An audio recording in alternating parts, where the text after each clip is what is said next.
Welcome to Paranormal Palace Radio, where truth equals reality, and truth is often stranger than fiction. Hello everybody, welcome to Paranormal Palace Radio. This is your host, Royce the Redneck Radio Man, and joining me today is going to be Tommy Hawksblood. And if you want to learn a little bit more about him, you can go to www.howtoseegod.org, and he's got his information right there on the page and links on the page and everything you need to know, and I'm pretty sure he's going to add to it as time goes on.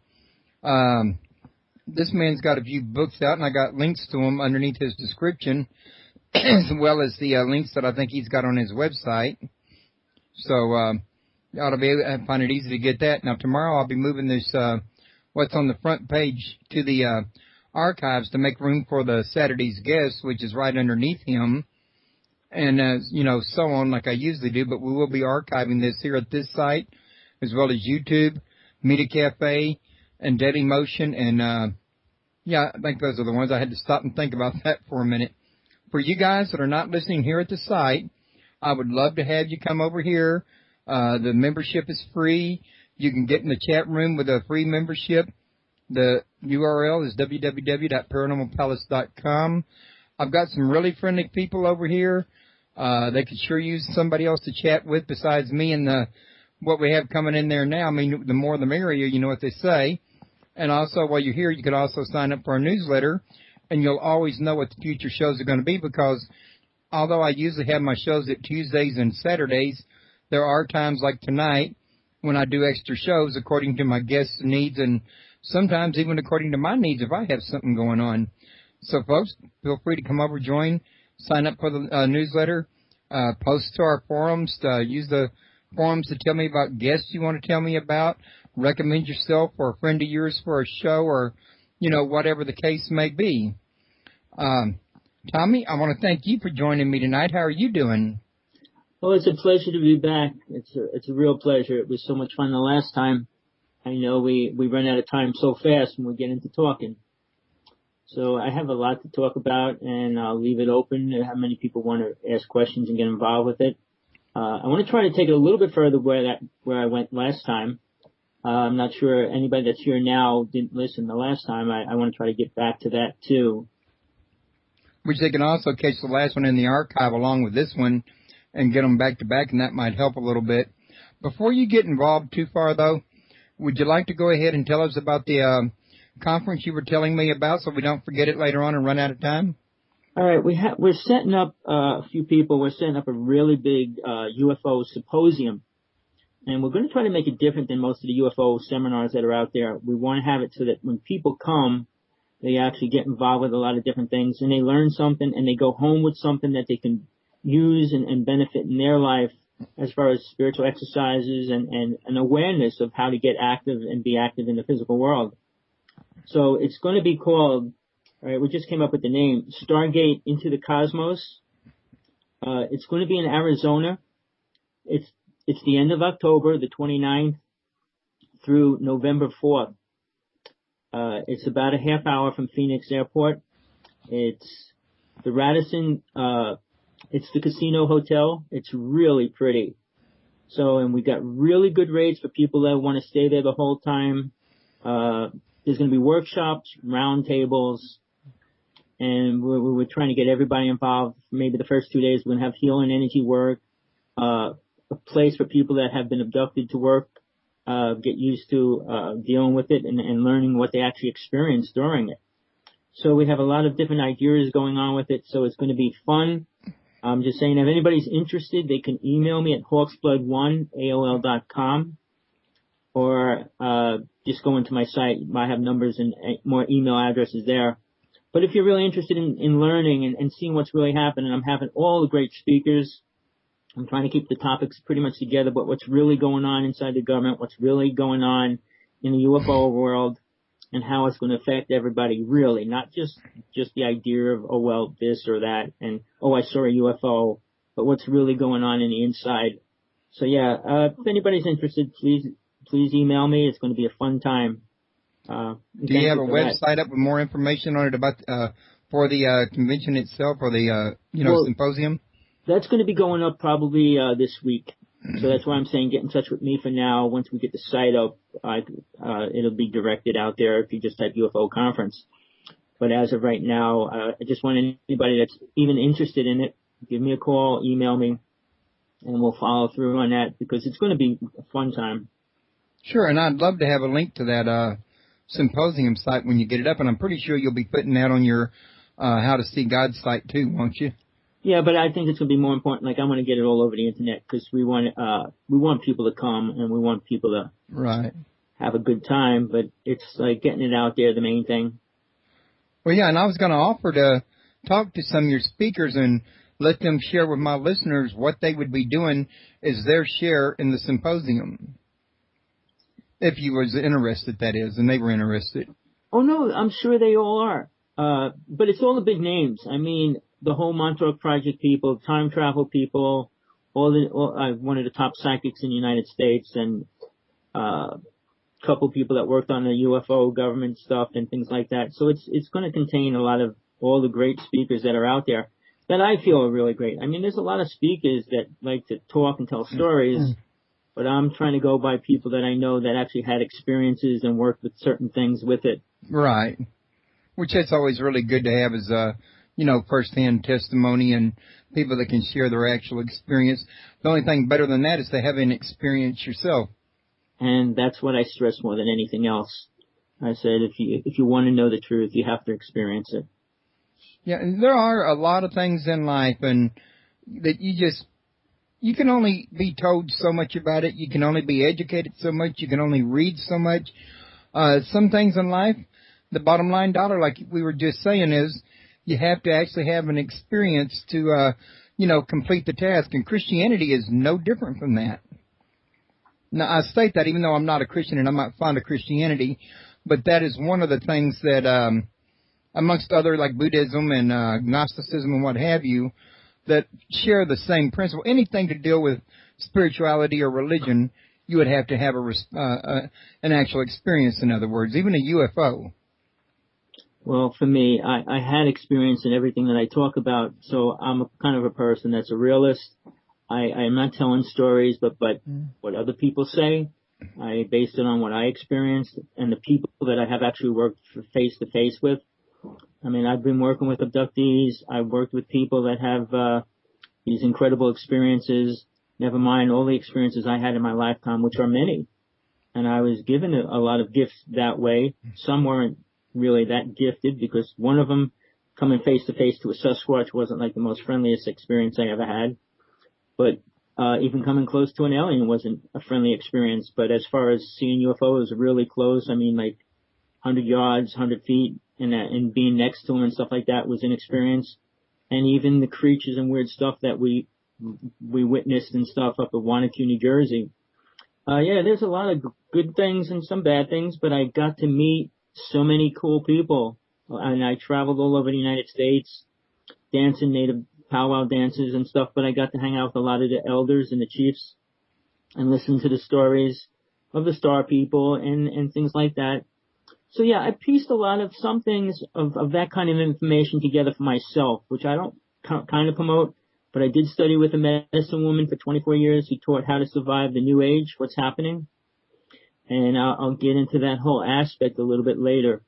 But as far as the people that I've been around, my closest friends, I did regression with them, past life regression, as far as abduction experiences. And what I learned, and I'll get into this really heavy a little bit in a little while, when a person gets abducted, and I know people say there's good abduction and bad abduction, and I said, well, then you're using the wrong word, because if you're abducted, it means you're taken without your will. And the reply, most people will say, well, I had to choose that at some other level. Well, I mean, that's like, for me, that's a cop-out, because if you're a spiritual being and you choose to come into this lower world and take a body, and then you choose to get beat up and abused and everything else, I mean, that's downplaying what you are spiritually. So to be totally aware that you're being abducted and you choose it, I don't believe that at all. And when I work with people, no, it's not like that. And you see how horrible it gets when they're on the ships. Most of the people do not remember it, aren't aware of any of the real experiences until you go into deep hypnosis and bring them deeper into it without them like breaking the wall down. That's the program. But that's just one part of it. For me, as of what's the changing happening right now, the most important thing is what people use is the word spiritual. And then the other word that they use is ascension. Right. I mean, spiritual is a very important word if you truly try to understand what it means to you. And it means something different to every person on the planet. But as far as religions, we have New Age religion, we have the Christian religion, we have Muslims, and we have, I can go into all the names of religions, but there's only two very populated religions. And that's the Christians and the Muslims. So when people put down religion, they're putting down a big percentage of the world. The most populated religion on the planet right now is the Christian religion, and it's over 1 billion people. And the Muslims are probably catching up and being very close to that now. So the New Age world, which is coming in, is not even a quarter as big as that because we still have 100 other religions. Then we have the New Age group of people coming in. But here's the problem. Most people put down religion, and it's usually not a religion that causes a problem. It's the way people translate that. And I think I talked a little bit about that the last time, but when a person's in a religion, if your paper that you're reading says, thou shalt not do this or do this and do that, and you do everything you want, you're not following that religion. And then when people see that, they blame the religion for that, not the people that are doing the things that aren't supposed to be part of that religion.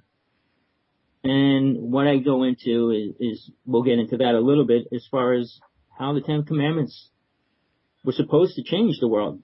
And they didn't. But it wasn't because they weren't written right. It was because the people translating them, trying to abide or use them, could not follow them, including Moses. So yeah, history is pretty bizarre as far as what's written down. And I want to get into that too, how the wording in the Bible is so incredibly different than the way people want to accept it or understand it. Yeah. I mean, the whole aspect of Adam and Eve, and if you read those wordings, I'll get into that in a little bit, but the wording is so bizarre, and it doesn't relate to what people want it to be. So, taking that into consideration, all these religions and stuff, where spiritualism fit in. And for me, spiritualism is only one thing. It's the connection to God itself. And then obviously you have to figure out and work with and learn what that really means to you. Because as you move into this world and you take on a physical body, you live a life, sure. But what's the meaning behind it? If you listen to everybody else, you're not going to get very much of a meaning. Because what I see, even with all the New Age people and all these people talking about prophecy and raised into a higher vibration, what is it going to leave them? What do they truly want to be when this happens? A farmer? I mean, you got a few choices. You can be a farmer. You could be a person making a spaceship. Or you could be sitting here doing nothing. So yeah, that's your choices. So I mean, we've been farmers since we were brought here. And now that we're getting involved with building ships and trying to get into space, I mean, that's the ultimate future for most of the people's ideas and dreams of what we're going to become in the near future. But is that what you want to be forever, a farmer? And then we take that into death. When people die, what do they want? They think they're just going to go to heaven and sit with their families. We'll get into that too. So I just want to put some of those things out there because as we get into each one of them, I'll get into it in great detail. Okay. Real quick, like, if you don't mind me doing this, Tommy, Anthony Sanchez is a very good friend of mine, and I have been, I've got his poster up on my site for his upcoming conference here in June that I keep meaning to mention it, and I keep forgetting it. Even on the nights when, or the shows when I have his people telling me, I mention it once or twice at least, but I'd kind of like to mention it a few other times to make sure people don't forget that it's, I've been calling it the Sacramento UFO Conference, but I've been told it was really the 2012 UFO Paranormal Summit. And that's going to be this month, the 16th and 17th, for those of you interested. Scroll down below Tommy and below Michelle Maney. and you'll see the big poster down there. You can click on it for more information after the show or whatever. But I was just thinking about that, and I hope you didn't mind me mentioning that for him. I mean, I'll be doing the same thing for you with yours. No problem. It's your show. You have to do whatever you want. Well, I like to try to be considerate of everybody as much as possible, because I frankly think the world would be a better place if more people did. So, at any rate, do you remember exactly where it was we left off at during the last show? Well, I tried to put it all out there, and I didn't get into too much detail about a lot of the things because I was trying to put it all out there. But where I want to start again is good and bad. I mean... Sounds like a good place to me.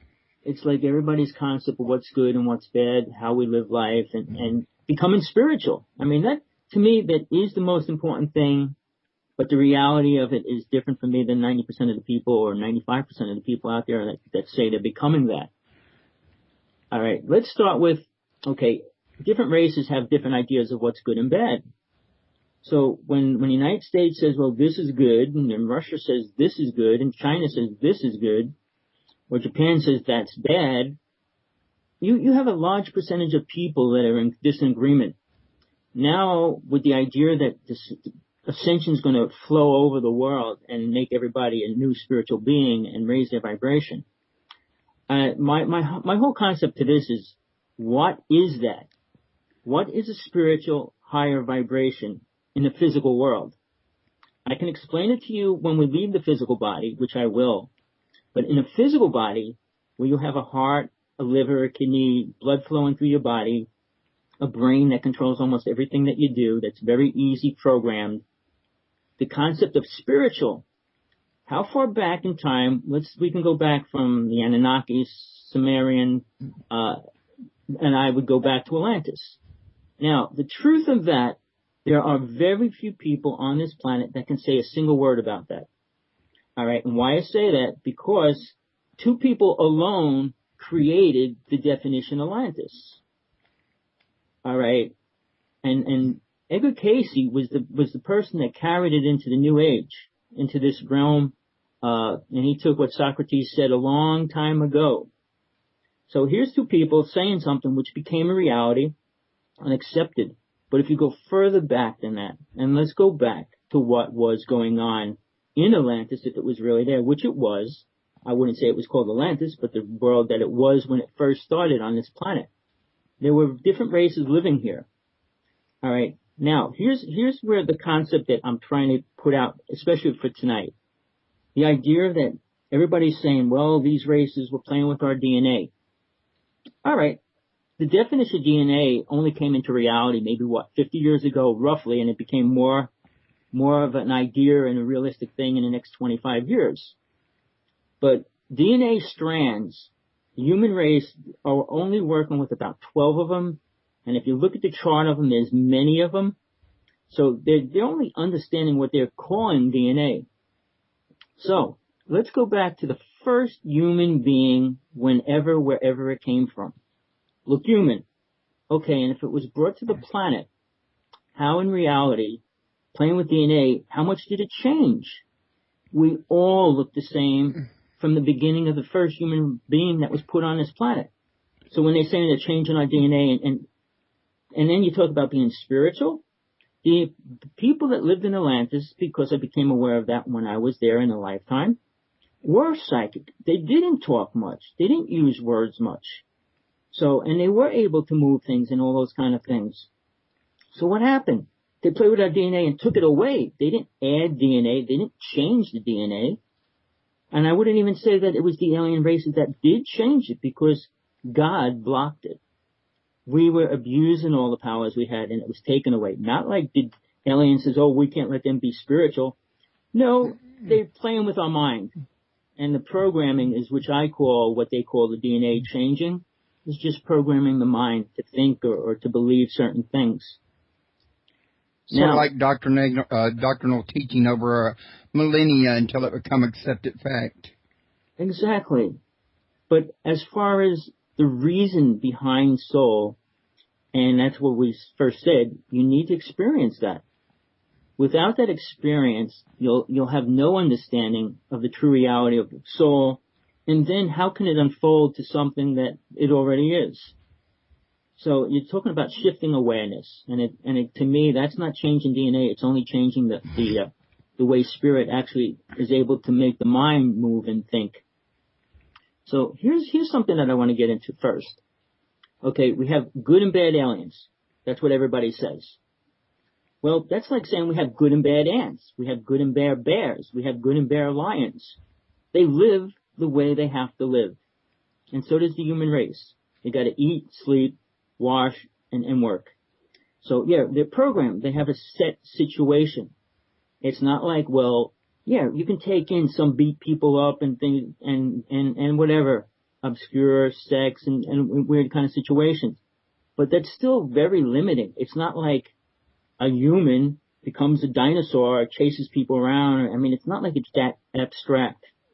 So when we say bad and good races, no race like the reptilian race. Good and bad. Good and bad what? They live a certain way. They eat certain things. To assume that, well, they're going to adapt to our diet or they're going to be friendly like we are. I mean, and that's one race. Okay, even the races that do look like us, why do you think they're not here? I mean, they're all over the place. Well, why aren't they even coming out to the president and say, hey, look, I'm a Andromedan, I'm a Nordic or whatever you want to call them, and say, here I am. Because they don't want to mingle with us, not at certain levels, and they got to keep control over us. Now, let's get a little bit, here's something that I realized recently, and okay, I can go into all the names. There's probably 100 names that I can mention right now, but I'm just going to keep it to the 8 that I already mentioned. Okay, the Draconians, the Pleiades, the Syrians. Okay, we have the Sasquatch beings, which are here. Okay, here's something that very few people know or heard of. Is called the mantis. And they look very much like a praying mantis, but they're 8-9 feet tall. And they control the reptilian race and the Greys and the Nordics. So, which one of them are good? And here's what I tried to explain to somebody just recently. If they're good and bad, and you're in control of a planet, and you're going to let somebody take a ship off your planet, who do you put on that ship? If you're going to spend all this money or create a ship and put people on it, you're going to take all the bad people and stick them on it? Yeah, if you want to just get rid of them. But if you want them to do time travel and explore and things, you're going to put the bad people on it. So what I'm saying is, we don't just have bad people coming to this planet, and we don't have good people coming to this planet. We have people that are a specific kind of a person. I mean, the reptilian race, they think the same. The Greys, they think the same, just like an ant or a bee. I mean, you can go into the Andromedan and Syrians, and people have experiences with them. But here's where it gets a lot worse. I want to keep two things together. First of all, I want to just stick with the mantis for a second. Does everybody remember, I don't know how old everybody is, and of all creatures on the planet, bugs and insects and things, it was against the law to kill a praying mantis. In the United States, I'm talking about, at least. I don't remember that. Well, when I was young, there was a fine. It was a $25 fine if you killed a praying mantis. Whoever created the idea, why was it ever created? And it would be funny that just one bug was protected. Out of all the bugs out there, there's one bug, which there weren't many. I mean, sure, we're trying to save them, but they were in the city. I mean, they were on cars, they were climbing up your window, and it was a big thing for a while. But it was just curious, like, why would you put a protection on a creature like that? But they do look exactly like they do look like a mantis. So all I'm saying is it was a protection that the mantis people put in the intuitive of a person, not to kill them. Because it's like your little pet, your little family. I mean, they don't think exactly the same, but they are deadly killers and they eat everything, which reptilians do. So, I mean, we can get into that, but it was just something that I thought of over the past week, how when I was little, I thought of that because I did have an experience with mantis. And I know a few people that I had, and I had to work with them. Here's the problem. Again, when anybody gets abducted, it's never a good experience. All right. Like I said, if somebody knocks on your door, if there's a reptilian standing outside, you go, hey, excuse me, would you want to go on a ride on my ship? I'll take you somewhere. That's a different kind of experience. But if you're sitting in your bed and all of a sudden you're sitting on a ship with them playing with you, doing operations on you or whatever, that's not a friendly experience, no matter how nice it sounds or whatever from somebody outside.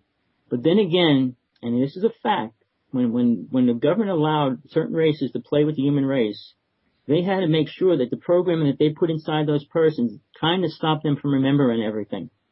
And it did 99% of the people, because there's a lot more people that have been abducted that have no clue, and the ones that do just have an awareness of missing time, and then some have an awareness of being on a ship. And sure, it's breaking out a little more that people remember some of the experiences, the bad part, because it can be programmed in that you had a good experience, which they do. And I worked with many people that thought it was a great experience.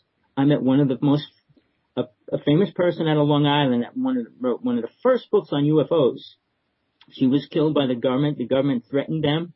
I mean, they had the whole thing happening, the blue light coming through the window, her raising out of the bed, and there was 7 people there. I was with one of the people, and the whole thing. But as she wrote the book, it became like the son that wrote it, wrote the angel I came to know, and for 20 years he thought he was working with angels until somebody did a regression with him. And he realized he was taken on a ship with his grandmother, and they were both being sexually abused. And then when the grandmother screamed, in the name of Jesus, let us go, they were thrown on the ground.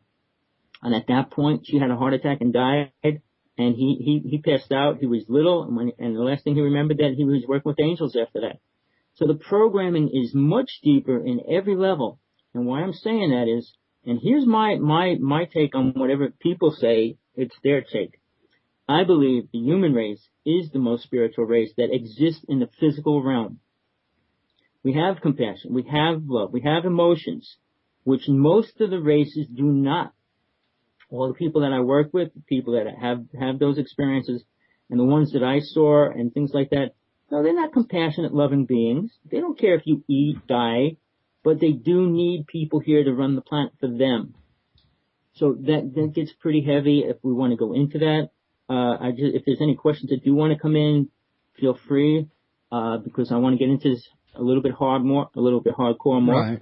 Well, I was just thinking while I was listening to you, the approach of there not being good, not being evil.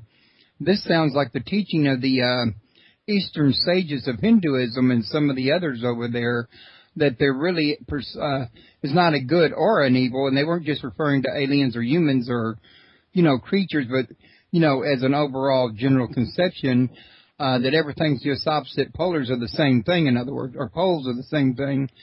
So I would take it this is the same kind of thing you're referring to with the extraterrestrials. Is that correct? Oh, yes, because, okay, the main reason soul came down here and why it was allowed to come down here was to experience what it is. All right? And I use the word God. You could call it source. I don't use the oneness idea. But when it started creating universes and stuff, was it compassionate and loving? Did it care about, oh, I love that planet. Oh, I love that planet more. I mean, those words. All right. Let's go past that. All right. Then it created a life form. The first life form that was created. Like even on this planet, the roach is one of the oldest creatures on this planet.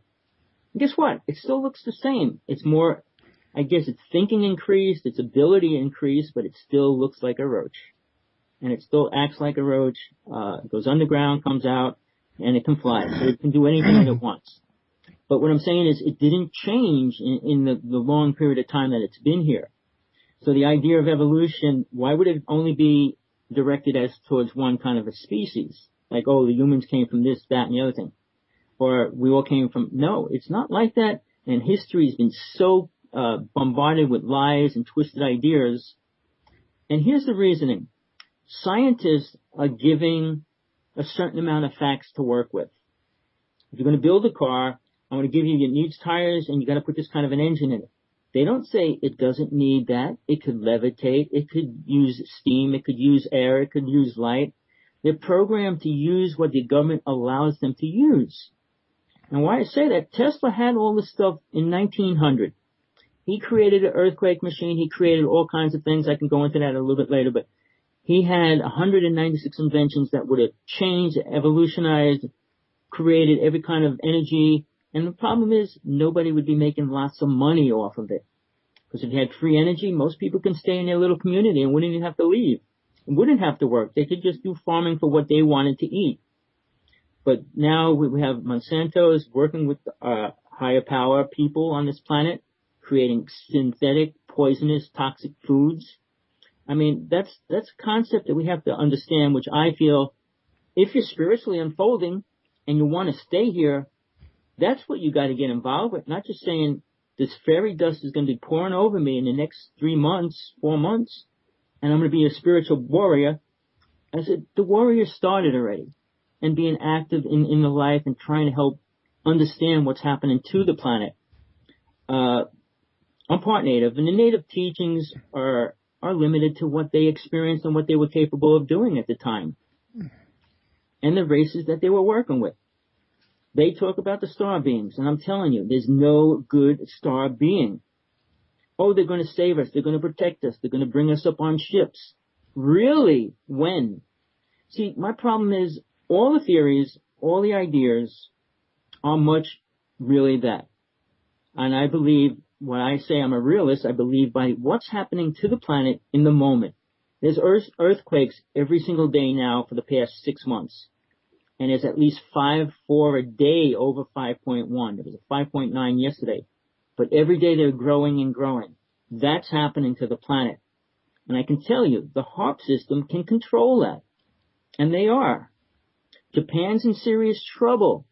And no matter how ascended or how spiritual we become, if Japan goes under and becomes a nuclear waste, we're in trouble. The world is. I mean, the island's getting bombarded by that. So, okay, these alien races that are spiritual only can help us when we ask them to. And who's the we? Because like I said, the Christians aren't going to ask the alien race to come here and help them. The Muslims aren't saying that. There's a certain race that is, like Ashtar Command and the Galactic Confederation. But there's such a small number. So when these aliens are going to help us, is what number of what percentage of what people would have to ask them to help us? Now, taking that much further to spiritual laws, which people don't believe there really are, then the most important one of them all, which when you unfold a little and travel outside of the physical body, you will see it. And it's called the law of non-interference. You can't interfere with changing things. And only people with egos and limited consciousness do that. Spiritual beings that were on this planet, back to Atlantis, left. There were 9 races, 5 of them left. They realized they couldn't stay here. The vibration was becoming too hardcore, too coarse, too strong and violent. And they left. And here's an idea for all the New Age people that think ascension's the answer. What are we going to ascend to? I mean, I'll tell you what the definition of ascending is. And only very few people in the whole history of the human race did that. All right, and just dying doesn't make you ascend. All right, ascending means letting go of the physical body to go into the higher spiritual body. And there's many bodies that soul or we move into that we are. And the astral plane is not a spiritual body. The astral realm has many realms in there, and they're not very spiritual. So, and if you want to check things out, I mean, Shirley MacLaine's doing a radio show now too, but she talked about the silver cord 30, 40 years, I'm not even sure how many years ago it was, 79. But she talked about the silver cord. People say, well, I don't know. I said, when you leave your body, it's not a string, but you can see the essence of it pulling you back to your body that keeps you connected. And I tell people, look, I had a big discussion with the medicine woman that I studied with many times, and I couldn't go further because she says, you'll die if you ever break that, or if that gets cut. And I said, no, I'll stay in the astral plane forever if I don't break it. And when you learn to work with certain beings and angels and gods, you learn different things that you do not learn in any book written here. Because the people that say they talk to God, God itself does not come down into the lower worlds for no reason. And that's why all these little gods are playing it. I mean, if you go back to the first guys, you go back to the first guys that were playing with this planet, well, what we think were the first gods playing with the planet. Because when you go back to the Syrians and the Anunnaki, you're talking about two races, and they claim all this stuff. Who proved that? Because I wrote a document, put it somewhere, and somebody found it. That proves that that's what I was doing and who I was. Now, Quetzalcoatl was a physical being. When he translated, left the physical body, he came back as the god that they accepted as a god. But what did he do for them? I mean, he said, stop killing people, just kill animals. But to me, the whole concept of killing is a very low level energy. And to say it's people that ascend are still going to be eating meat, still going to be doing the things that they're doing. So the idea of ascension is letting go of the physical body. And now, from my experience from being with Jesus when he was alive, when I was in that lifetime, he taught that. He explained and how and what you had to do. The only problem with that, most of his followers, including most of the disciples, did not understand that. So here becomes a new religion with no truth to what it was teaching.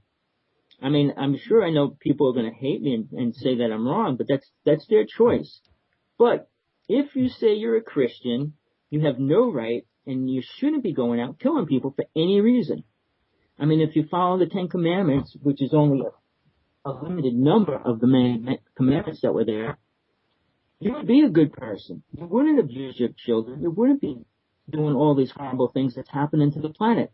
So as we unfold to this super high spiritual ascension, the amount of people dying, 7 children die every minute from starvation, abuse, and hunger. Now, does that sound like a spiritual world of people unfolding to a spiritual level? Oh, it's just going to change tomorrow because somebody threw some magic dust on the planet? No, it's people that are waking up, but not waking up to the idea that we're becoming spiritual. The idea to be and act spiritual is such a difference. And I can't say that more than any other path, any other religion on this planet. I mean, saying prayers and saying, hallelujah, or whatever you say, chant to do, without action is totally useless. And I hate to say that, but it is. Because mankind has been praying since the beginning of mankind, and we're only getting worse. And we're at a point where people are not getting involved, and the alien races are getting involved with doing what they need to do, and it's not about making us ascend. I'll go, and I'll stand before any person out there that talks about any alien race that they're going to do something. And to me, the only time which a native elder said, words are words until they add up to something. Until an alien being lands on this planet, goes to the White House and says, this is it, put down your guns, the world is stopping. That's like the day the earth stood still. That's a true expression of what they could do if they wanted to. And why aren't they? If they are spiritual beings. Oh, well, we have to ask them. That's funny. The reptilians don't ask anybody to abduct them, and they do. The Greys abduct anybody they want whenever they want. And does anybody say anything? No. And, well, they pacify that. And they say, well, we're going to be ascended. We're going to be spiritual. How do you get there if you don't get active? And you have to let go of the lies. You have to have a government that allows you to know the truth. So we're really in a bad place right now. To say that this magic wand is going to be waved in 2012, and that the Anunnaki are going to come back, and do what? What in the world can they do to change the world that they created? I mean, if they wanted to change it, they had to wait so long to do it. So the facts, there's facts and there's things happening, but the problem is they don't fit together. They don't fit the idea of becoming a spiritual being. I mean, I can go into actual people that I know that have their child abducted at 8.5 months pregnant. Does that sound like a compassionate being or a loving being? Oh, that was one of the bad ones. Well, the rulers of those bad people are responsible the same as we're responsible for the people we allow. And we put our bad people in prison. We do things. And unless you want to go into Superman, like put him in a crystal prison or something like that. So yeah, there's a lot of things that are twisted. And as long as man thinks that it's just going to change, it's not going to just change. The president gets in by a few people that want a particular person in, not by the people that say, well, a good person's going to get in. Do you have any questions right now? Well, one of the things I wanted to mention, Tommy, was I noticed that we got some listeners in, listening at Shoutcast or somewhere. I'm not sure where. I picked them up on the server, but they're not in the chat room. And I don't know if they came in before I said it earlier or not, so I'd like to take a moment to repeat that membership here at www.paranormalpalace.com is free, and it'll get you into the chat room, and you could join us, in the chat, and you can ask questions in chat and what have you. And if any of you people listening would like to call in and ask a question, it's 832-632-7904. And Tommy's website is www.howtoseegod.org. And you can also scroll down below his description, and you'll see links to his books, and you can also find out more information at his website. And Tommy, while I was listening to you, I was thinking about the fact that my guest last night, Gordon Johnny Noto, was sitting on my show saying that there will be some ETs, these Zetas in particular, Right. that would come in and, take the good people off the planet and leave the selfish people behind, which is in opposition to what you were saying. And the thought occurred to me that perhaps in a future show, not tonight, I could arrange to get to both of y'all on the show together if he's interested. I have to talk to him first and let y'all have a civilized debate. I mean, none of the yelling over each other. I mean, let's face it, when y'all do that, nobody can hear either one of you. Exactly. No, I wouldn't fight with them over it. Definitely not. I think a good civilized debate could be healthy. Definitely. And that's what I'm trying to get a few people to set up debates, because you need to hear both sides of a story to even understand it. I mean, you hear one side, you don't know why or not it's good or bad or true or not. I know people that work with them, and the good people are going to be taken. And this is what I have to get into. We already decided there is no good and bad, right? Then, if that's true, which good people do they need to take? A race will only take people that they need that'll do what they want them to do. If you're a farming race and you have farms on your planet, are you going to bring looters and chemical toxic people there? No. You're going to bring people that want to farm? Yes, the native people like farming. But here's the sad thing. There was 50 million native people here 200 years ago. Now they're down to less than 1/3 million. So, whatever race says that, even the star race, what they call the star beings and stuff, why didn't they come down and take some more of them away before they were all killed? Why did they let them get tortured, abused, and all the other words? So, the idea of good and bad, and here's where somebody came down to me and said, don't use the word hell.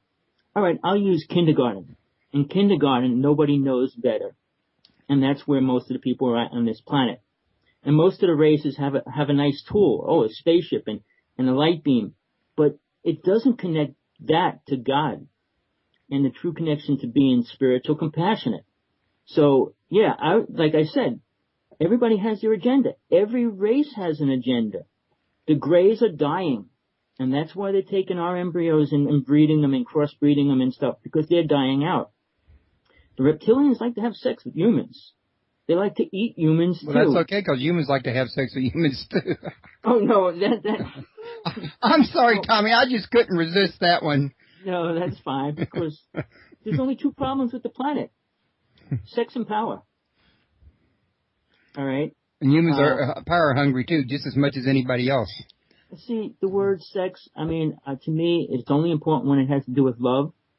And all aliens, all races, all creatures have sex to produce more of their kind, period. Most animals have it certain times every year. They're not like saying, well, I gotta have it every day. Like the human brains being programmed, they program themselves, but what I'm getting back to is, there's races out there, but each one wants different kinds of people. And that's why different races left the planet. And the spiritual people left completely because they said, we don't need to deal with this anymore. And a sad thing for me is that all the high lamas, and my partner is becoming a lama too, but they put the idea there, and that they accepted that they will keep coming back until the last sentient being leaves. And I said, man, if I was the last one that you were waiting for, you'd never leave. So the idea of saying that we're going to stay here and help everybody leave. Maybe there's 10 people that will never want to leave the lower realm. And to persecute yourself to stay there for those 10 people that don't want what you're going to give them, well, it's an individual choice. But for me, I've been there, I've done it. I learned what Jesus was teaching, and then I realized what it was all about from being around back in Atlantis, what they were doing then, and how it was destroyed. There's conflict everywhere. And to think that magic dust is going to make us become spiritual, and do what? When you become a higher spiritual being, from what I experience and what I know from myself and where I go when I leave this world, has nothing to do with the physical realm, nothing to do with the astral realm, nothing to do with the general people of any level of those realms. When you deal with the beings, which are not reptilians or aliens or even interdimensional beings, are spiritual beings of light. And they don't have the idea of like a human body. I mean, you can't tell like, oh, they're not male, female. And once you separate that, you're already separating a real programmed idea within the consciousness. Because when soul leaves the body, the idea residue is within the consciousness of spirit. And it's up to soul to learn, slowly let go of that. But as long as it holds on to that, it will reincarnate. Because it loves that. It loves the compassion or the sex and the feelings and the emotions and the drama. When you go into the higher realms, which is past the mental plane or third world where the Jehovah, Brahm, Kal Brahm, the gods are, and you have to go past them, which they just don't let people go past in general. And when you go past them and you go into the realm of light and you become those light beings, the sound is incredible. It vibrates through you. You vibrate out. You're not dealing with, well, is that guy going to beat me up? Or you're not dealing with any of it. That's gone. All of it. As long as you think you can change all that, and that's why God allowed this planet to stay here and this world or dimension. Because this is the only place that soul will experience and understand that so that it can grow out of it. Not to grow in it. I mean, it's like saying, I'm water, I'm going to make this water better. How do you make water better? You don't. You only pollute it. So what I'm trying to say is the idea of good and bad. Yeah, we can believe good and bad. But in your heart, when you're working from a certain level, every action you know you're responsible for. Good or bad. You don't have to call it good or bad. But the word karma, which some people are afraid of or don't believe in, is what you create, you get back sooner or later. So it wouldn't really matter if a person was good or bad, because ultimately, in the end, karma balances everything out no matter what the actions may be. Well, put it this way. You can create karma forever, which means you'll never be able to pay it off either. On a daily basis, you can create karma, which will create more time for you to come reincarnate again. Kind of like borrowing money. Yeah, that's exactly what it is. The more, in other words, like in a society, the banking system will give you as much money as you want. As long as you sign those papers and then you got some kind of a job, they'll keep giving you more. You'll be digging yourself underground and they'll still give you more money. I mean, I'm a victim of that myself right now. But the problem is, you got to pay it back. And if you don't, you just reincarnate and start all over again. But usually, most souls that come into this world come in with so much karma that they have to deal with from other lives. And problem with that, most people don't have a way to understand or even experience their past lives. And I do give people the technique, simple ways to work with, and I said, look, 2 things you have to learn in life. First of all, what happens when you leave your body, because that's the only way you'll truly know what soul is. And second of all, you really need to be aware of your past lives. What if you are reptilian? What if you're a gray? What if you're, oh, well, blah, blah, blah. No, you started out as something. When you came into the lower realm, you were in some form. And that form took some physical body. And at that point, that's what you are. Sure, you reincarnate into other lives and other forms and stuff later on. But what I'm saying is there's always a connection to the root core of what you really came from. And that's even further away from God itself, which it actually came from. But the awareness is just being further and further separated. So getting to the root core of what race you really are. I mean, I could tell you when I was in Atlantis, I was of the 9 races, one of them, and 5 of them left. And they were different colors, and they're the ones that left. But most of the ones that were colored became spiritual gods or deities, like Green Taurus, Krishna, and he's from the blue world. I mean, they have different realms and stuff. So yeah, I became aware of that too.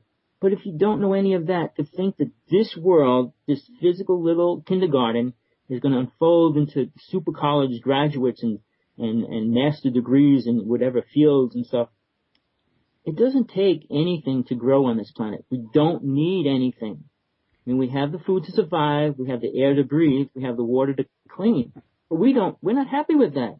We need machines to put water on our head. We need machines to do everything for us. We need machines to get away from where we are.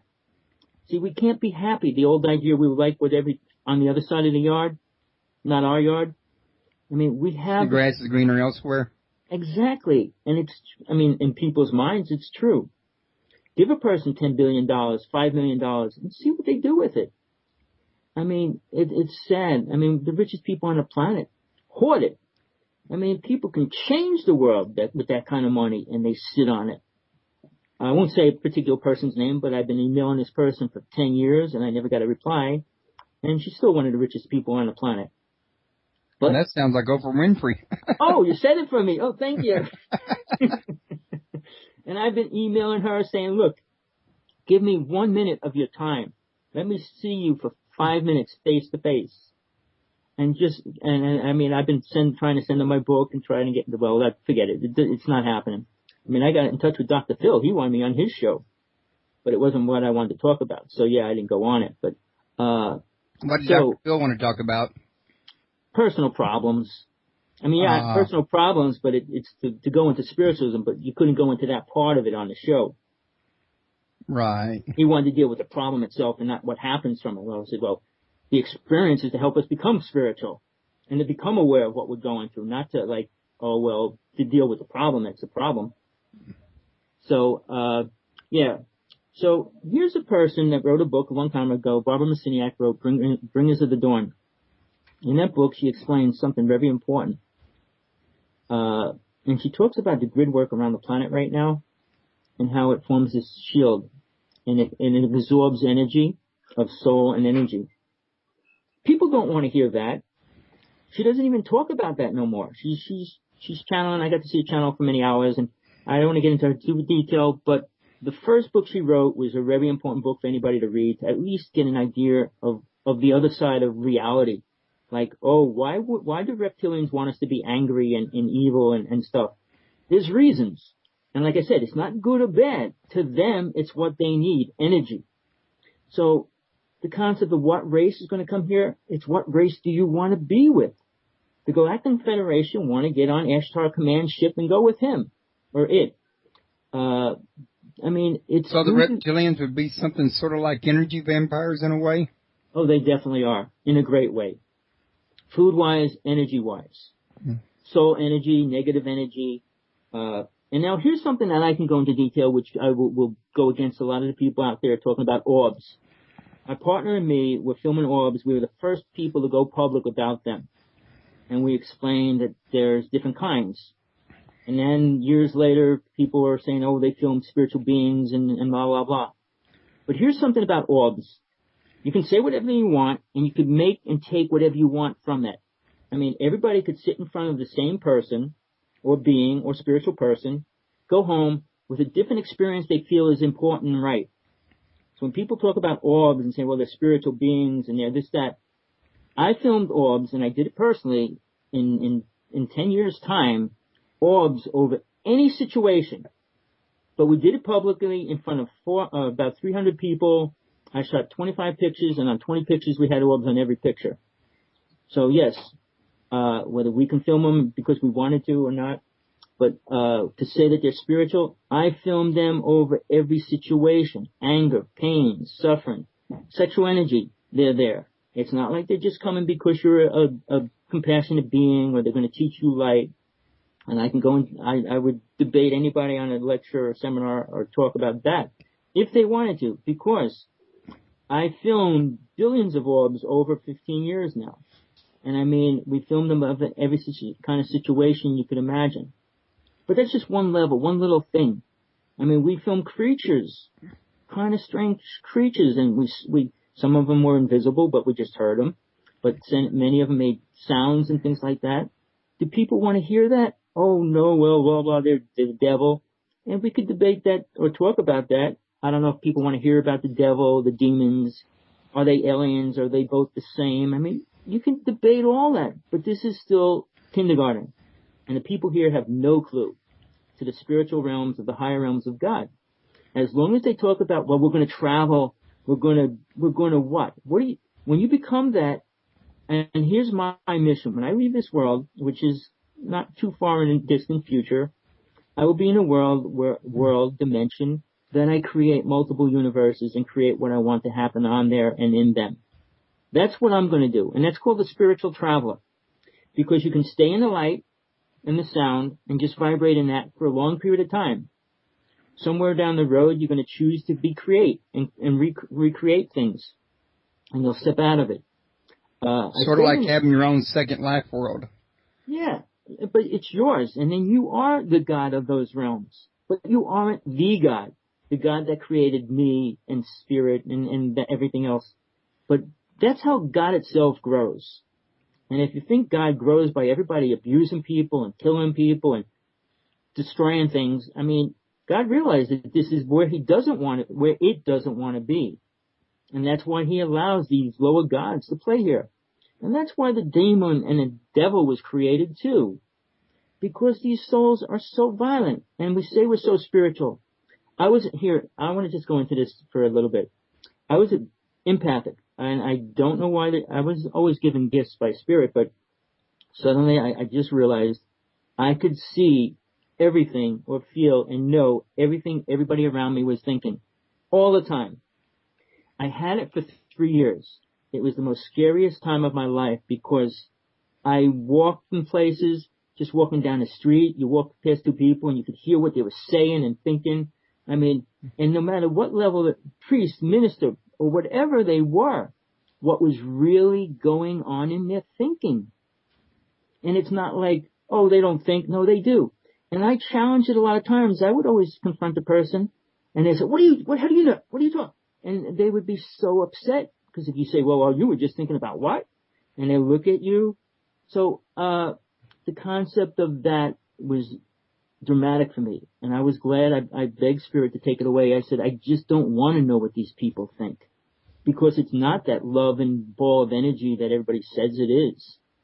I mean, a minute. They're thinking about who owed them $10 and who everything under the sun. And anything but, you know. Exactly. And that's very scary. And like I said, I begged Spirit to take it away. And it did finally leave, which I was kind of glad because I said, I don't want to know all that stuff.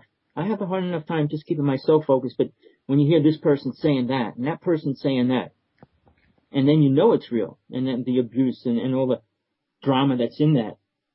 But getting back to the point, when I let go of that, my spiritual quest started when I was 6, and I'm still on it, but it's not like I have to learn a lot. I know the things that I need to do, and there's a difference. Being a student and a teacher, the teacher learns, but the teacher's not a true teacher if they can't teach their students to go past them, which I always said about teachers, and I had many, and I realized in a very short time I no longer had to stay with them. Because when a teacher tells you you can't do this, and you know you can, that's a limitation. And if you follow that path, like in religions, oh, blah, blah, this and that, no, you can't stay in a path that doesn't allow you to grow and beyond the realms of the spiritual ideas of what's right and wrong. We are locked in. And here's the biggest problem to this whole picture.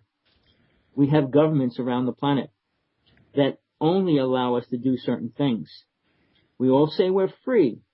We're free to live by those laws. When you try to change them, you go to jail, get shot, get killed, whatever. Until we, as a group consciousness, change the laws that the government cannot create. And the only way that's going to happen, in which I said the native people, I mean, I was at Wounded Knee. When you go out, you have to go out fighting. if you accept and say, well, the right president's going to come in, he'll be the right president when he gets elected. Obama comes back in, you think he's going to be the right president to take us into a spiritual realm? The idea that, okay, we don't have to be participant, we have to be willing to give our lives for what we believe in. And my motto is, it's better to burn out than to fade away. It's better to live by your truth than someone else's. And that's what happens with religion. They accept these truths of the people that try to create the religions. And you can go back as far as you want in any history, any race. They're all down here in this physical realm because they didn't learn to let go of it. And I mean, in the one path I studied, they used 5 words: lust, greed, anger, vanity, and attachment. And those words keep soul here. And as long as you think you're better, you can change and create, and all those words here, make people be or do or think. Freedom means free. Free soul means to do whatever it wants. And it can't happen here. Imagine 7 billion people floating around doing whatever they wanted. It would be interfering with everybody else's freedom. So in a world that we call free world is so in control, the drug scenes and natural herbs and medicine. Who has the right to stop that? I mean, native people, native tribes, even spiritual religions used it through history to turn around and say, oh, well, it's illegal. And that's because government, controlled by a certain kind of a race, cannot allow us to be free thinkers. And we say we're all free thinkers, free to think the way we have to think in the physical realm. All right? And love, which I wanted to start with, which was love and spiritual, back to those words. All right? That we all become loving beings, compassionate beings. Compassionate to what? Your own race. We're not And Gandhi said a statement, I wrote it down, if I find it I'll say it, but he was saying basically the society is the way its society treats its animals. The way we slaughter every creature on this planet is not a loving, compassionate race of beings. If you eat a cow, a sheep, any animal or anything, how was it killed? Why was it killed? And you're just feeding into that. So to say you're a compassionate being and to allow things like that to happen, and then, and I hate to say what Buddha said, and he went into that. If you don't see it, and you don't know that and if you know that it wasn't violently killed, how do you know that? I mean, and to kill an animal, the native people used to pray, and when the animal came to them, they said, okay, spirit brought it to us, and it came here because it wanted to give its life to us. And then when they killed it, they ate its heart because the heart was still the bloodstream of its life force. And they would eat that while it was still beaten. But that's the way the native people dealt with it. But if you go into a slaughterhouse in any part of the United States, alone, it's horrible, gross, and disgusting at every level. So we have a society saying they're spiritual. They still all eat meat, most of them, many of them. And they're saying, oh, we're going to become spiritual and respect all life. Which life are they talking about? Their family? Most families can't even get along, stay together. So, yeah, how far is that really going to go? So the concept of spiritual is very limited to the human consciousness. All right, let's go into the word love. Everybody has their definition of love. An alien has their definition of love if they even use the word. All right, but what does it really mean?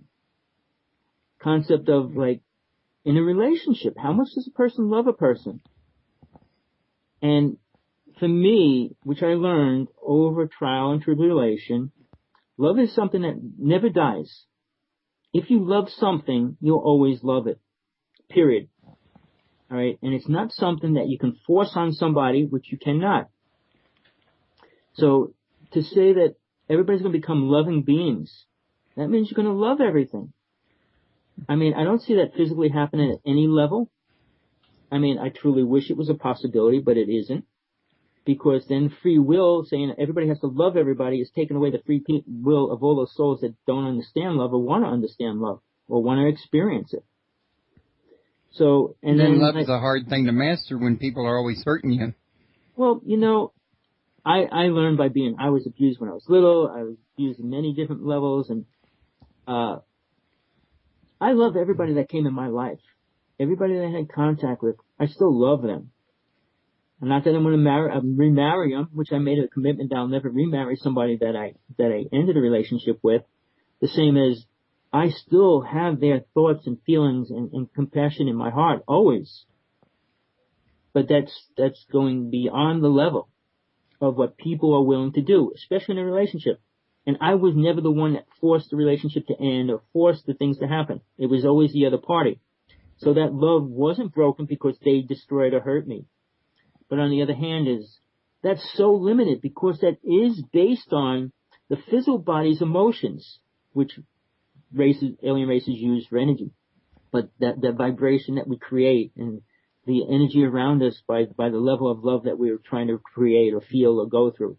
But it's the body, the nervous system, the brain, the heart that's pumping blood through these organs and stuff that seal it. The smell and taste is still part of the love even.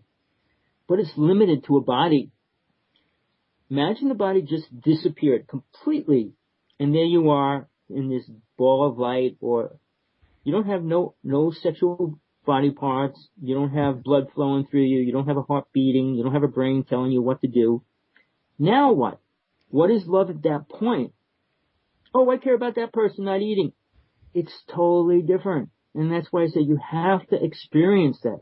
You need, and I'll try to get into that before we end, but try to get into the part where you do experience being out of your body. I had 4 physical death experiences. I spent 25 years leaving my body.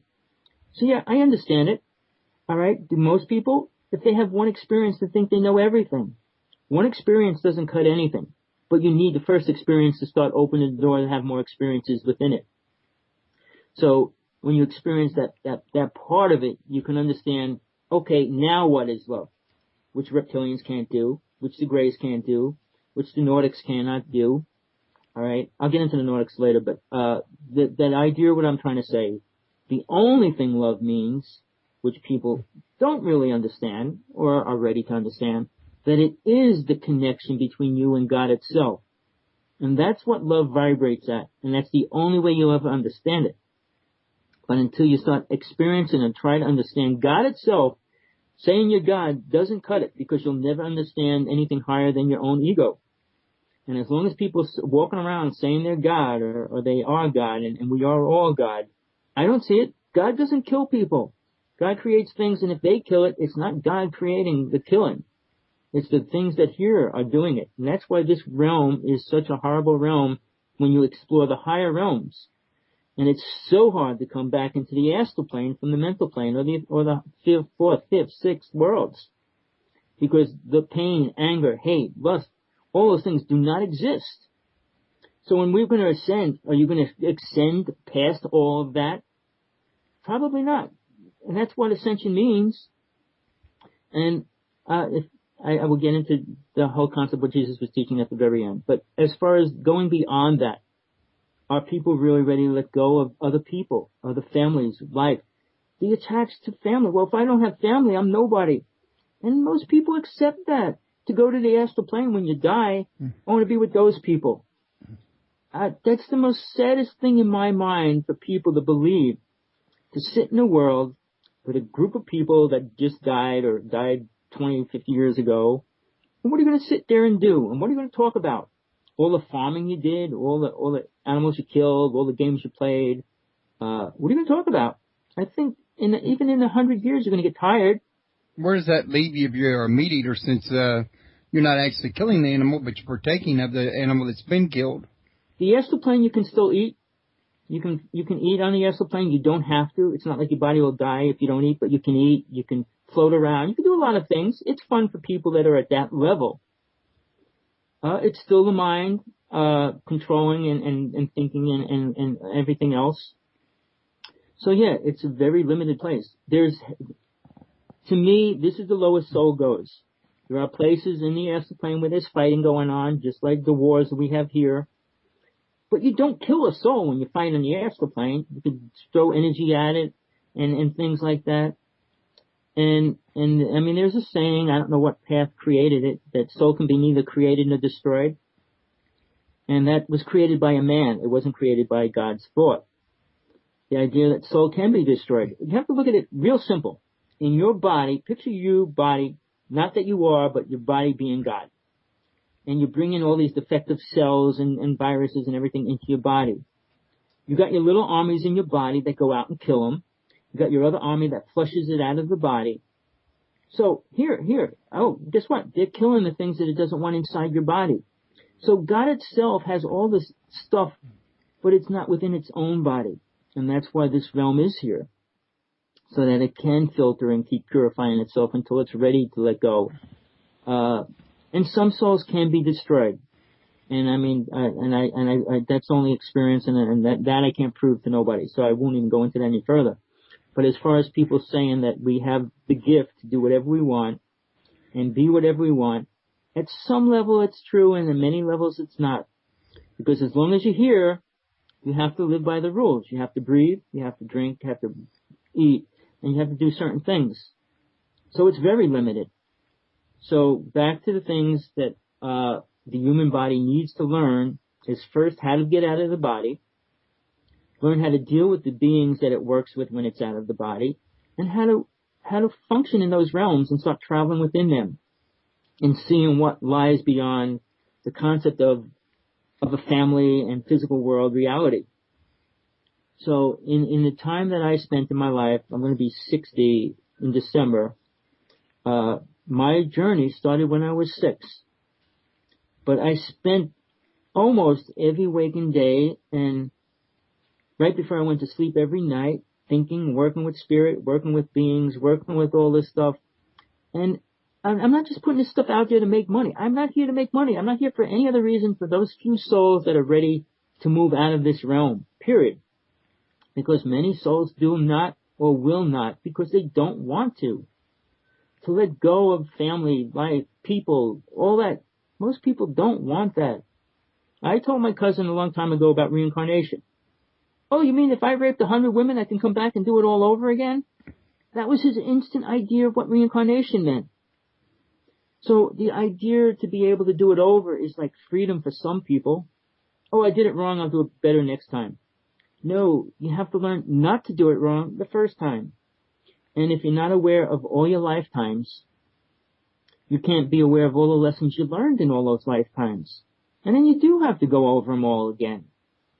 And this magic dust that's coming down in 6 months, 7 months, is not going to take that all away. It's not going to change it. The vibration can change. The magnetic field will get stronger. I mean, we will have to get stronger. The people that stay here, their whole vibration is going to have to be a little more tolerable, more immune to things. And here's something for all the New Age people that think they have to eat organic foods. We didn't have to have organic foods 50 years ago. The same as we don't need them in our bodies. But we do need clean air and clean water and clean dirt, which we don't have. So to assume that you're going to get organic food somewhere and it's going to be healthy at any level is still a dream. Because isn't clean dirt an oxymoron? No. Let me explain that. You know, you're a little bit older than me, or the same age or younger. I don't know, but you're... I think I'm probably a little bit younger. I'm 52. Okay, you're a few years younger. Well, when you were a little kid, if you got a cut on your leg, you could go out there, take mud, and put it on your leg, on the cut, and it'll heal it. There was a bacteria that lived in our dirt, and it's what made plants absorb the vitamins and everything out of the soil. It died many years ago. So 90% of all plants grown in dirt are about 60% less in the vitamins and minerals they used to have when we were little children. All right. To say, well, it sounds oxymoron as far as dirt, but no, dirt is the creation of all life. I mean, if you believe the Bible, we were created out of the dirt. So yeah, take that, the essence. I don't know how many ways I got to go, how much time we got to fill in this, but I did want to get into Adam and Eve just a little bit. Okay, well, I was going to suggest that we go for about another roughly 15 minutes, and if you need more time, give you more time, because some of the people I have listening go to bed about 10 o'clock or so, and you'd lose them anyway. Okay. So, you want me to just go into the Adam and Eve thing? Yeah, go ahead. All right. we want to assume that, okay, this God created Eve out of Adam. And then we have to say, what God was this? All right. If you read the wording in the Bible, and I have to I'm looking at it, but I can't read it, but if you read the beginning of the creation of man, and it talks about the beast of our kind and of their kind, I mean the cattle is their kind and the beast of our kind, and our, I mean plural of the gods that were playing at that time frame. Imagine a being laying on the ground and ripping his chest open, pulling bones out of him to create another person is quite bizarre. And if God would have to do that, why would it have to do that to create Adam in the first place? But let's skip that part of it. Now, here's two people, and they're told not, and actually this reptilian creature comes over to it and tells it to eat of the fruit. If you read the Bible, if you read those definitions and the way it's worded, he's walking around. And okay, so these people are dealing with a being that's walking around that's a reptilian being. After they eat the fruit, God comes back, or the God that was there comes back. He already lied. He lies to Adam because he says, if you eat of the fruit, you will die. Obviously, he didn't die. So that was a lie that God gave the first person on the planet. So now here we have a lying God. The great God that created the earth lied to the first person on the planet. If you want to believe the story or how it was created. Then, all right, what's he do? He tells the devil, which is a snake, that's walking around, that it's going to crawl on its belly for the rest of its life. So it makes it into a snake that crawls on the ground. And that's why all the symbols are based on snakes. Okay, but, okay, here's something that is a walking creature that now is crawling on its belly the rest of its life. So it just changed that automatically. So you have to look at the simple creation of man, how it was written by whoever wrote this, Moses, whoever actually really supposedly wrote it all. I mean, he wrote most of the beginning of the Old Testament. I've read that there's some doubt about that they going common theory now is that there was really 4 writers. Well, there had to be more than Moses, obviously. I mean, how much could Moses know? I mean, even if he lived 10,000 years, how much would he, 10,000, yeah, how much would he really know? But the story is, okay, that's a simple story if you want to read it. Read the words, read their kind, and the beast of our kind. So they consider themselves beast. But now, let's go back to the Hinduism and the first religions on the planet, and the beings that were their gods. Most of them were creatures in the image of the animals, half and half the human and half the animals that were around. And to assume that God would take on that kind of a form, even Quetzalcoatl, the serpent, and now they're trying to prove, and they actually are proving that dinosaurs had feathers. A lot of them did, were more kind of related to bird family, is kind of like throwing history completely over the wall. Kind of makes you think about winged dragons too, doesn't it? Well, they were. I mean, here's again, and I have to keep going back to this part. Experiencing how to get out of your body and experience the inner worlds is the first thing. The other thing is to learn a technique that can help you understand your past lives. Go back to the time when you were alive then, because you were. You need to experience what they looked like and what was really going on. We didn't have millions of words in those days. I mean, it wasn't like you had to have a conversation because you didn't. I mean, the concept of symbols mean a lot of different things when you don't have the same things that we have now. Sure, a flaming chariot. What in the world could a flaming chariot mean to somebody 10,000 years ago to what it means to somebody now? But, I mean, the wording and definitions and symbols, yeah, you can change them to fit whatever you want them to. And you can make any statement fit into what you want it to fit into. And why go back into experiencing your true self, what you were in that lifetime, and further back in other lifetimes. And something I will say, because I worked with hundreds of channelers, including some of the top ones in the United States, that you need to take very lightly what every one of them channels says to you, because if I'm doing hypnosis or I'm channeling, they channel the beings that are around them. And all spirits in that realm want to talk, want to be active. And one might be talking to you, one might be talking to the person that's doing the channeling. And unless they're an incredible channeler, which most of them, I will say, aren't totally aware of everything that's going on, do not know the difference. So when they say, oh, you were a king in this lifetime or you were that in that lifetime, be very leery to accept that until you can experience it for yourself. So, I mean, there's books, or people or simple techniques to work with that'll help you get there. And also I can say the sooner the better.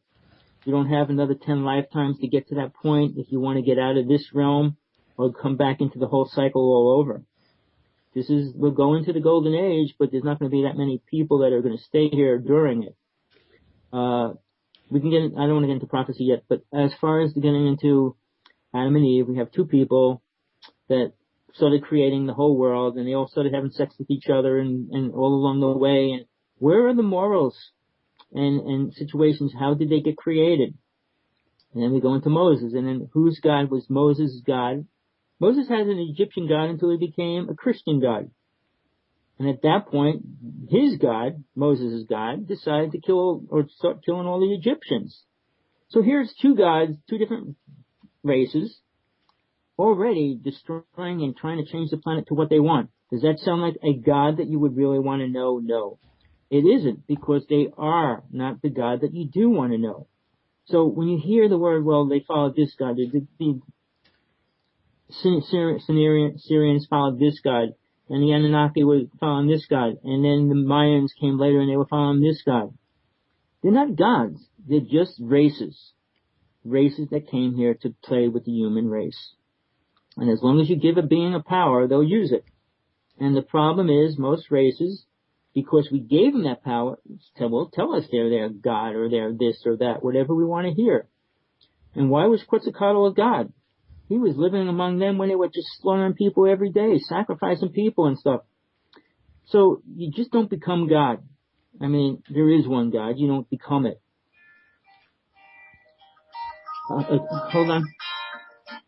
Sorry about that. Okay. I'm in the middle of a show. Sorry about that. So yeah, these gods that everybody want to follow, what are they teaching? And they're going to teach love and compassion, and then what's that going to bring the world to? So we went into that. So concept is a simple technique, and I'll give you one that's the first starting point to really become aware of who and what you are. And a technique works if you give it energy and if you want to believe in it. If you say it's not going to work, it will not work. If you know there is a God, or believe there is a God, or believe there's a spiritual being or angel around you, you have to accept that and say, well, look, I will meet with that. And then you can. But when you start working with a spiritual exercise, as like any other physical exercise, it takes time and it takes commitment. And here's a commitment I'll tell everybody out there right now, if anybody's listening, that you need to do an exercise 30 days every single day for it to change the program that's already locked in your brain. There's great speakers that talk about the 21 days to freedom, 21 days, blah. Yeah, I say 21 days, it could break. But if it doesn't, you'll be pulled right back into where you were. If you spend 30 days doing an exercise and commit to it, it will free the program. Because as long as that program's not being put back in there every night or every morning, it'll slowly disappear. And at the end of 21 days to 30, it will be gone. The program meaning that you can't do this, or that's not real, or this isn't real, or all those kind of ideas. So you have to get to the point when you let go of that. So when you're doing your exercise, wherever you want to do it, you have to know in your heart that there is something out there greater than yourself, that it does care about you if you care about it. If you don't care about it, why should it care about you? Meaning, if you think you're God, why would God want to work with you? You're God, you don't need me. So when people assume that or say that, they're taking away that ultimate connection that they have to the true source that they came from. And I'm sorry to say it. I stand by what I believe in. I live by what I believe in, and I'll die by what my truth is. And people have to be at that place to really be able to be given that. If you say, well, I'm going to study this and I see this and that guy's showing me better things, better miracles, you're going to lose it. Sai Baba did miracles for people to try to pull him in, and he did. He had one of the most highest populated followers groups of people. And he didn't even die when he said he would. He prophesied all this stuff and he messed up. So even the greatest, quote, spiritual sage couldn't keep up to what he was predicting and saying. I'm just saying I will die soon. I won't say a year or two or whatever, but I'm not afraid and I'm willing and ready. And I really want to go back into the higher realms.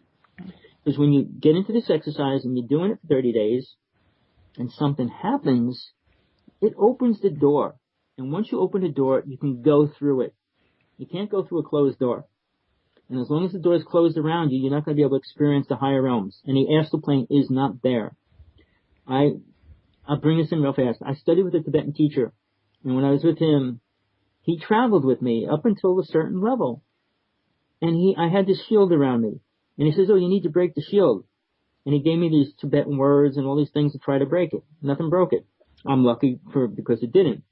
But when I traveled, I was suddenly in higher realms, which he couldn't go into.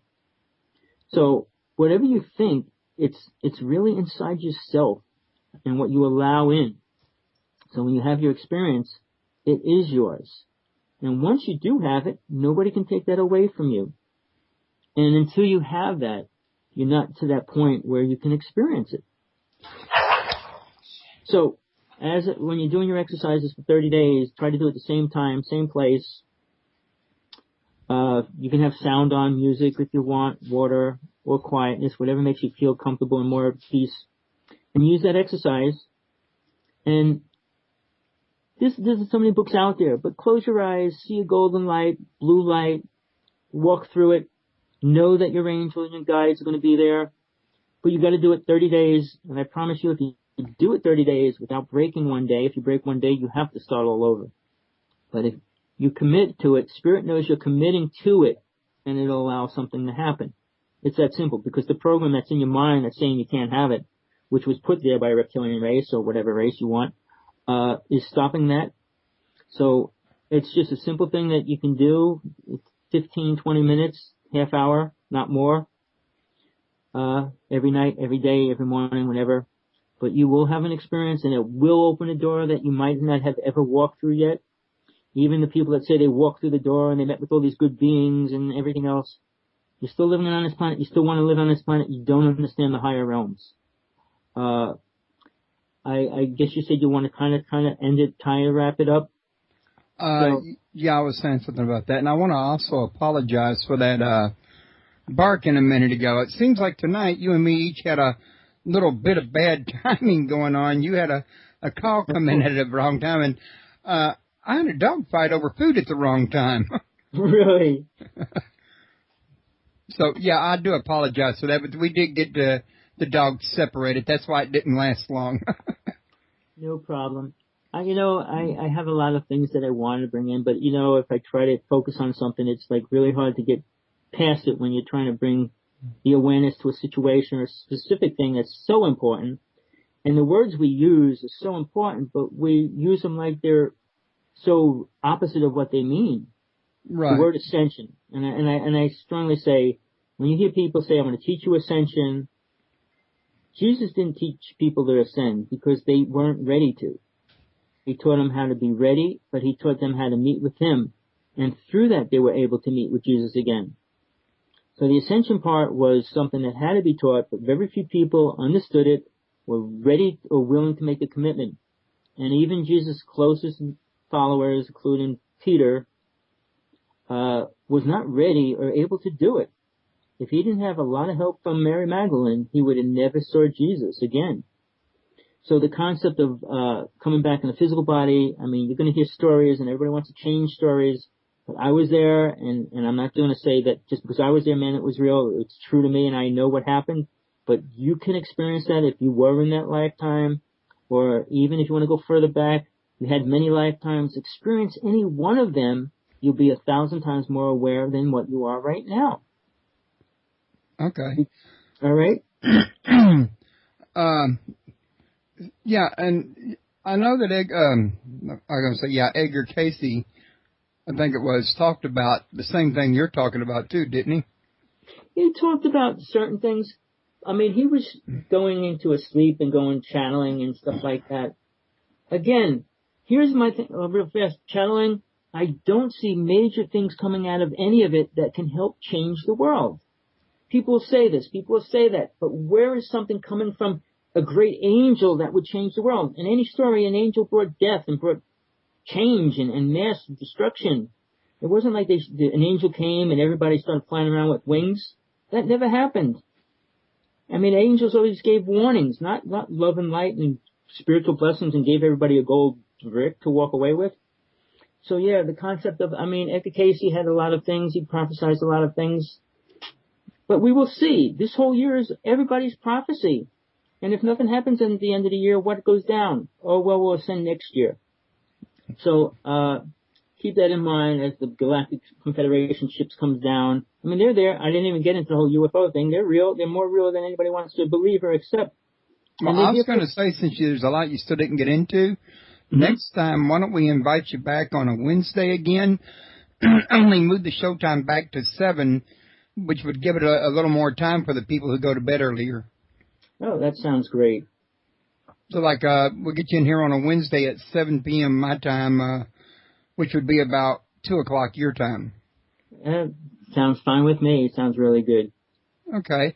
And for tonight, I guess we should go ahead and wrap up. I want the listeners that do go to bed early to have a chance to, wind down and get their nightly water, whatever they like to do. I don't want them to rush out of the show and rush off to bed, in other words.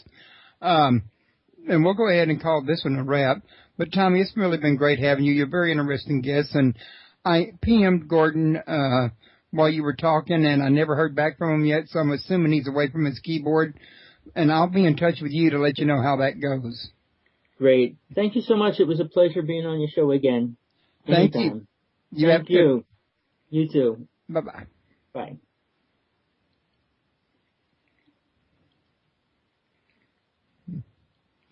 Okay, everybody. Just a quick update. My show this Saturday is going to be Michelle Maney. That's this Saturday at 1 p.m. And she's going to be talking about ancient star temples, which I think should be interesting. Now, she's going to be one of the speakers at the Paranormal Summit, the 2012 Paranormal Summit in Sacramento, that I've been erroneously calling the Sacramento UFO Conference. It's the 2012 UFO Paranormal Summit is what it's actually called. It's being hosted by Anthony Sanchez, and he's got a lot of good speakers like Carrie, Bill Ryan and Carrie Cassidy, I think is her name. I got mixed up for a minute. Jay Wiedner, Norio Hawakawa, which is on the other night, Scott Roberts, Anthony Sanchez, David Waverly, Lyle Blackburn, Micah Hanks, are just to name a few. I'm going to be on this here lineup. And Michelle's going to be telling us about her part this Saturday. She also wants to talk about the ancient star temples, or acoustic star temples. And that's a little bit of a new subject for me, but I'm pretty sure it's going to be what she's going to cover at the summit. Don't forget about World UFO Day. The link's in the upper right-hand corner. Don't forget to click on my friends link and check out the social networks and the forums listed there at the banners. There's Alien UFO Community, Supernatural UFO, and United Paranormal International. And don't forget about my radio favorites on the left-hand side as well. And stop by and see Gary Brown at UKPN Radio, JimHarold.com, The Gralien Report with Micah Hanks, and Ohio Exopolitics and Mark Snyder. I think you'll enjoy all of those. They're great places to learn. I want to thank you guys for joining in and taking part in the show. Please invite your friends. Let them know that if they sign up for free, they can get into chat and sign up for the newsletter. And in the meantime, I'm going to go ahead and go. And you guys have a good what's left of the week, and I hope to see you this weekend. Bye-bye. That too. which they can also catch the last one in the archive along with this one and get them back to back, and that might help a little bit. Before you get involved too far, though, would you like to go ahead and tell us about the conference you were telling me about so we don't forget it later on and run out of time? All right, we're setting up a few people. We're setting up a really big UFO symposium, and we're going to try to make it different than most of the UFO seminars that are out there. We want to have it so that when people come, they actually get involved with a lot of different things, and they learn something, and they go home with something that they can use and benefit in their life as far as spiritual exercises and an awareness of how to get active and be active in the physical world. So it's going to be called, all right, we just came up with the name, Stargate Into the Cosmos. It's going to be in Arizona. It's the end of October, the 29th, through November 4th. It's about a half hour from Phoenix Airport. It's the Radisson, it's the casino hotel. It's really pretty. So, and we got really good rates for people that want to stay there the whole time. There's going to be workshops, round tables, and we're trying to get everybody involved. Maybe the first 2 days we're going to have healing energy work, a place for people that have been abducted to work, get used to dealing with it and learning what they actually experienced during it. So we have a lot of different ideas going on with it, so it's going to be fun. I'm just saying, if anybody's interested, they can email me at hawksblood1@aol.com, or just go into my site. I have numbers and more email addresses there. But if you're really interested in learning and seeing what's really happening, I'm having all the great speakers. I'm trying to keep the topics pretty much together, but what's really going on inside the government, what's really going on in the UFO world, and how it's going to affect everybody, really, not just the idea of, oh, well, this or that, and, oh, I saw a UFO, but what's really going on in the inside. So, yeah, if anybody's interested, please email me. It's going to be a fun time. Do you have a website up with more information on it about for the convention itself or the symposium? That's going to be going up probably this week. So that's why I'm saying get in touch with me for now. Once we get the site up, it'll be directed out there if you just type UFO conference. But as of right now, I just want anybody that's even interested in it, give me a call, email me, and we'll follow through on that because it's going to be a fun time.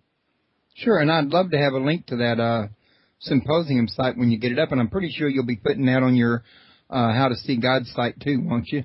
Yeah, but I think it's going to be more important. Like,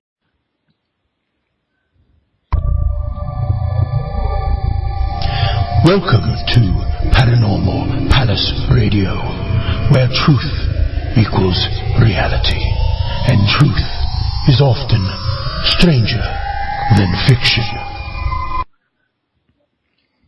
Hello, everybody. Welcome to Paranormal Palace Radio. This is your host, Royce the Redneck Radio Man, and joining me today is going to be Tommy Hawksblood. And if you want to learn a little bit more about him, you can go to www.howtoseegod.org, and he's got his information right there on the page and links on the page and everything you need to know, and I'm pretty sure he's going to add to it as time goes on. This man's got a few books out, and I got links to them underneath his description, as well as the links that I think he's got on his website. So you ought to be able to find it easy to get that. Now, tomorrow I'll be moving this, what's on the front page to the archives to make room for the Saturday's guest, which is right underneath him, and, so on like I usually do. But we will be archiving this here at this site, as well as YouTube, Media Cafe, and Dailymotion, and, I think those are the ones. I had to stop and think about that for a minute. For you guys that are not listening here at the site, I would love to have you come over here. The membership is free. You can get in the chat room with a free membership.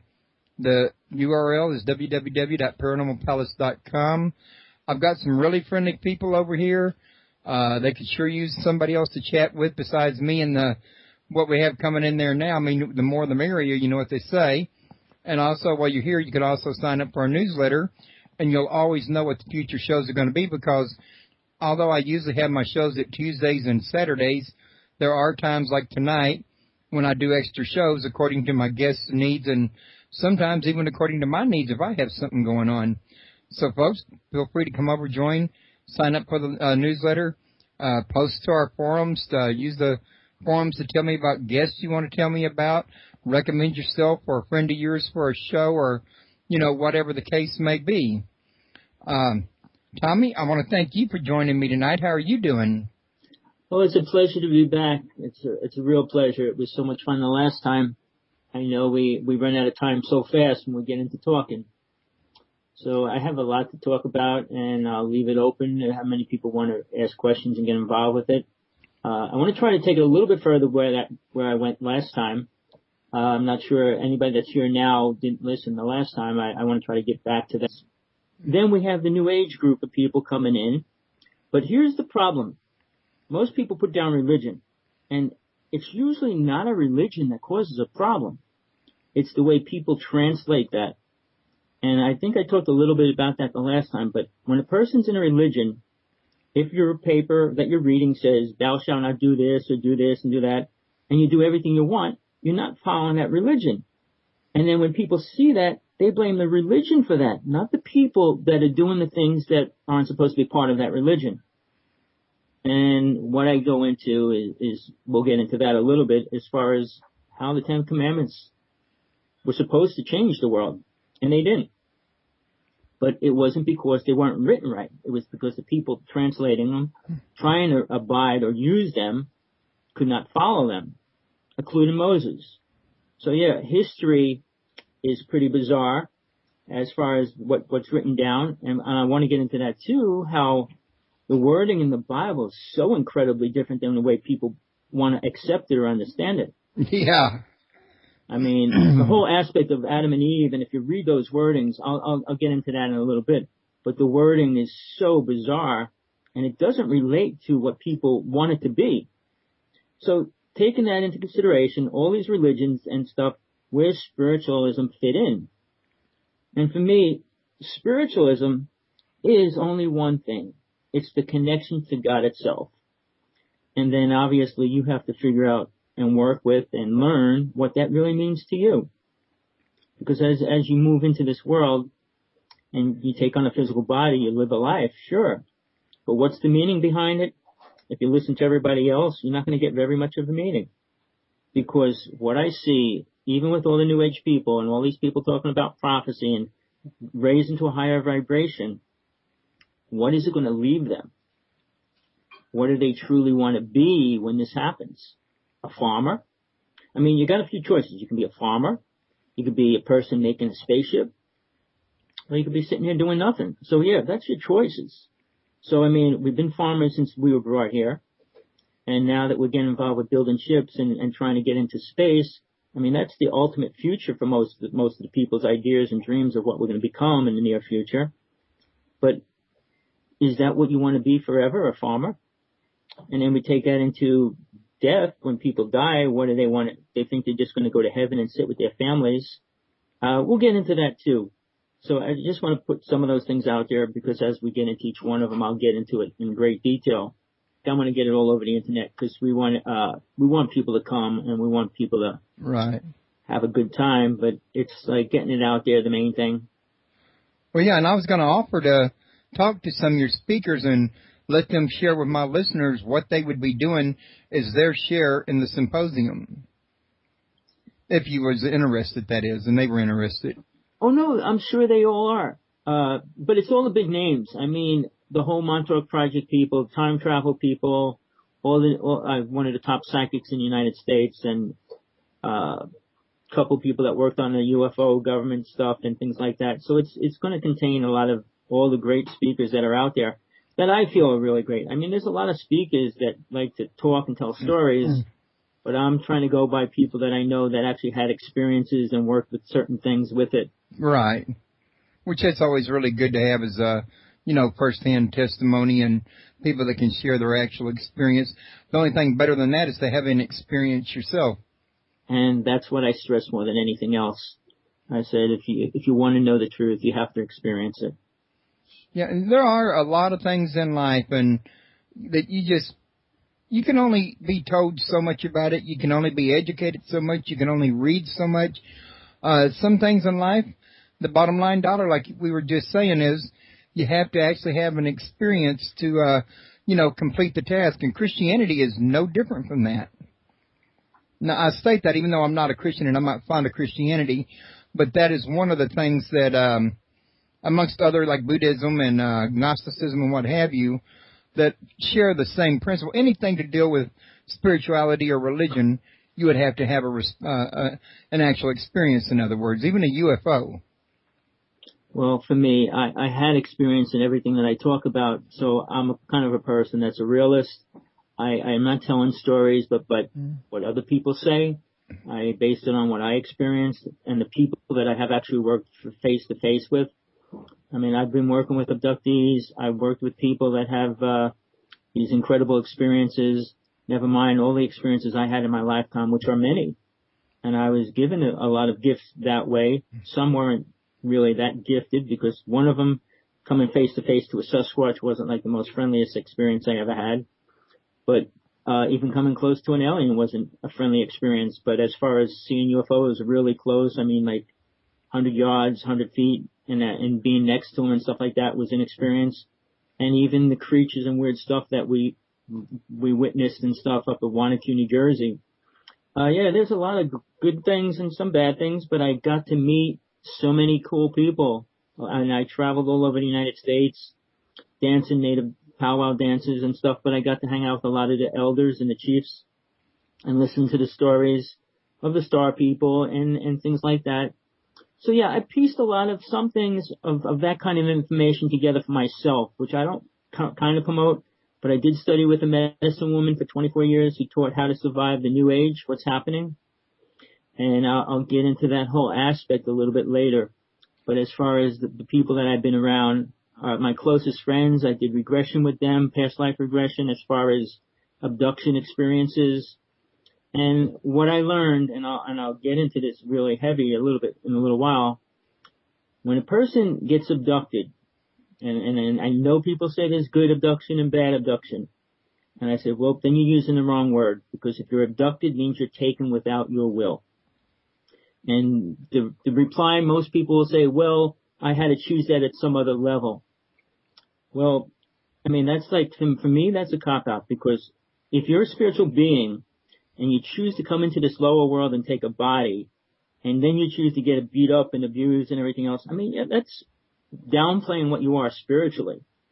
So to be totally aware that you're being abducted and you choose it, I don't believe that at all. And when I work with people, no, it's not like that. And you see how horrible it gets when they're on the ships.